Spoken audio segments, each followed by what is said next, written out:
Good morning, students. So, today we are discussing the importance and limitations of planning. So, first of all, we will start with the importance of planning. Now, first importance is planning provides direction. Now, when we talk about providing direction, it means that the objectives of the organization are clear. Planning provides us with the clear objectives of the organization, so all the employees get a direction to do a particular work. Now they will work to achieve the objective of the organization. It helps in the attainment of goal. That is why it helps in guiding the steps that are to be taken to attain the goal of an organization. And how it is possible? It is only possible through planning. Second is planning reduces the risk of uncertainty. Now planning is always done for the future, and we know that future is uncertain. So we cannot eliminate the risk of uncertainty, but we can meet the changes arising due to dynamic nature of business. So when we talk about dynamic nature of business, we can take, we create provision for bad debts so that we do not incur any losses in the future. We create certain reserves to deal with unexpected events. So all that is because of planning. Third is planning reduces overlapping and wasteful activities. Now we know that there are different departments in an organization, so planning helps in establishing coordination between that various activities of the departments. Now it helps in overcoming the confusion regarding the work that is to be done. So that is why we can say, if there is no confusion between the employees regarding what is to be done, who is to do, how it is to be done, or when the work is to be done, the planning, it is helping us, or it is reducing overlapping and wasteful activities in the organization. Next is planning promotes innovative ideas. Now new ideas come up. We have a lot of people, there are many people who are working in the organization. Now planning, whenever we have to plan for some activity, or if we have to come up with a new product that is to be developed. Now there are managers, there are employees who have different ideas regarding the product. Now planning, it encourages new ideas that can be considered for achieving the goals of organization. So whenever there is a new product developed in the organization, there are many ideas that are given by the managers or the other employees regarding the shape of the product, regarding the design, price of the product. So all the managers use their mind, use their creativity, and they come up with the new ideas. So these ideas come with the help of planning. Next is planning facilitates decision making. As there are many alternatives that are available, and we know that we have to choose the best out of that alternatives, so we have to take some decision, and according to that decision is only taken with the help of planning. For example, now if you are working, or if you are a owner of a printing shop, we take an example, you receive complaints from your customers about the poor quality of your photocopy. So what you will do, you have to take decision regarding changing the machine or making some changes in the current machine. So there are many options or other options that are available with you. Now the decision is that you have the alternatives, and you have to take a good decision, or you have to take the right decision. And how it is possible? It is only possible through planning. Next is planning establishes standards for controlling.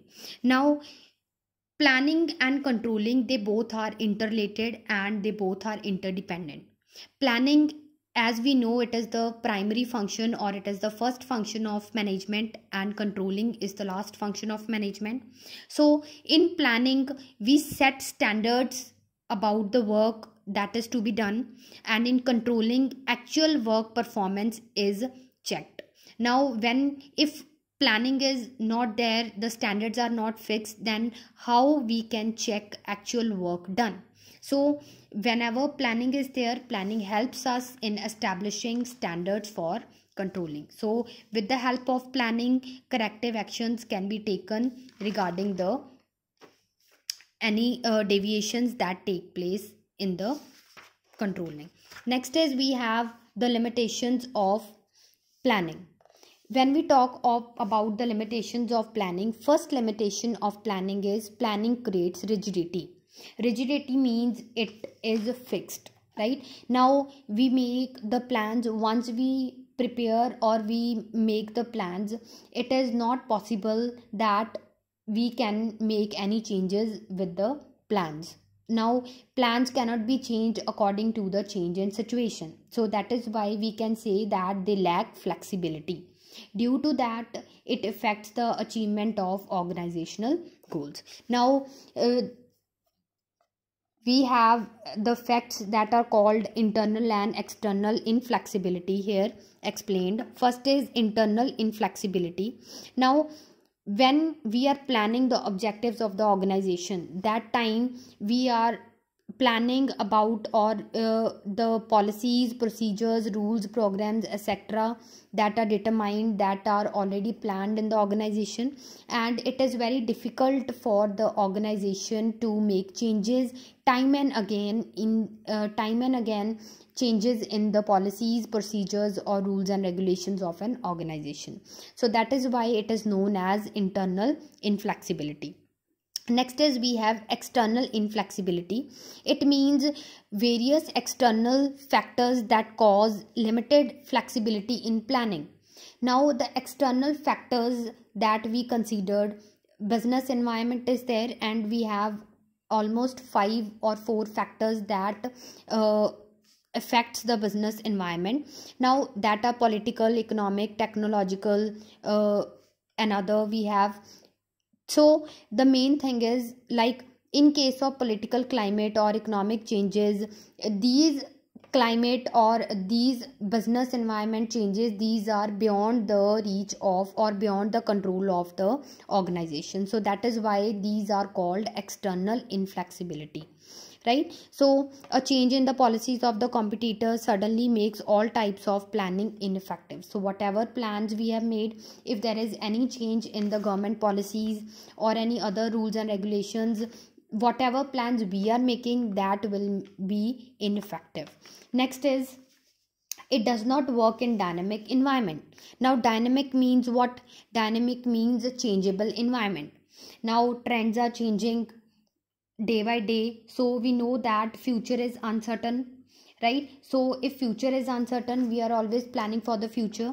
The environment is changing, so whatever plans we have prepared today, it is a possibility that it might not get implemented tomorrow. So that is why, due to the changeable environment, we can't say the plans are effective. That is why planning does not work in a dynamic environment.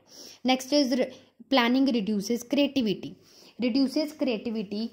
Plans are prepared and its execution is done by the managers. For example, top level managers, they prepare some plans, and middle level managers, they are responsible for implementing those plans. So they don't have the right or they don't have the authority to make any changes in the plans as given by the top level management. So their creativity and their competence is not used. That is why whatever is planned beforehand, they have to work according to that, in which affects the creativity of the managers.